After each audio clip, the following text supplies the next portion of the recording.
Dana White aytishicha, u Donald Trump tashkil qilayotgan UFC Oq uy turniriga boshqa jang qo'shmoqchi emas edi, lekin Trump o'zi so'ragan. Shundan bir soat o'tib prezident menga dedi: "Nega Derek Lewis Oq uy kardida yo'q?" Men unga 5 daqiqada qaytaman dedim. Keyin Nick Maynardga aytdim: "Derek Lewis uchun tezda jang top." Keyin hockey jangi bo'ldi va u g'alabaga erishdi.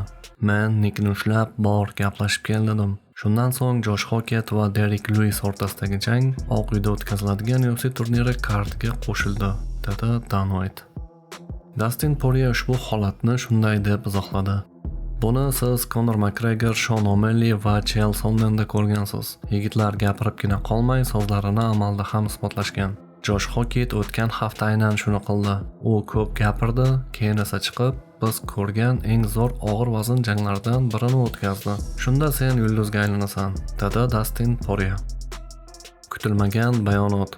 Merab Dvalishvili ochiqchasiga tan oldi. U Ilya Topuria kuchiga jiddiy ishonmoqda. Uning fikricha, Topuria nafaqat Arman Sarukyanni, balki hatto Islom Maxachevni ham nokautga uchratishi mumkin. Uning gaplari: "Men Arman Sarukyanni hurmat qilaman. U ajoyib sportchi va jangchi. Lekin Ilya bu vazn toifasida chempion bo'lgani uchun, hatto Arman u bilan jang qilsa ham, Ilya uni stilistik jihatdan mag'lub etishi aniq.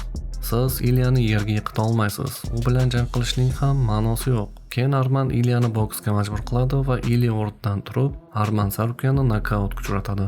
"Bu mening halol javobim", dedi sobiq UFC chempioni Merab Dvalishvili. Pyotr Yan birinchi jangida qo'lidan jarohat oldi. Merab esa keyin qanday bahona topasan dedi. Lekin hech qanday bahona topishga hojat qolmadi va hammasi joyiga tushdi. Topuria bunga qodir bo'lmaydi. Buni tez orada barchangiz ko'rasiz. Ilya Topuria agar Islom Maxachev bilan jang bo'lib o'tsa, bu uning uchun qiyin bo'lishiga ishonadi. Bu haqida Ilyaning do'sti va vatandoshi Merab Dvalishvili aytib o'tdi. Men Ilyadan Islom Maxachev bilan jang haqida so'radim va u menga: "Birodar, bu jang men uchun stilistik jihatdan juda oson. Menga bu jang yoqadi va men Islom bilan jang qilmoqchiman", dedi. Paddy Pimblett Justin Gaethje bilan jang qilganida, agar Paddy g'alaba qozonsa, uni mag'lub etib, yarim o'rta vazn toifasiga o'tib, Maxachev bilan jang qilishini aytdi. Uning so'zlariga ko'ra, Gaethje bilan jang uning uchun ma'nosiz edi va agar u g'alaba qozonsa, darhol Maxachev bilan jang qilmoqchi, dedi Merab Dvalishvili.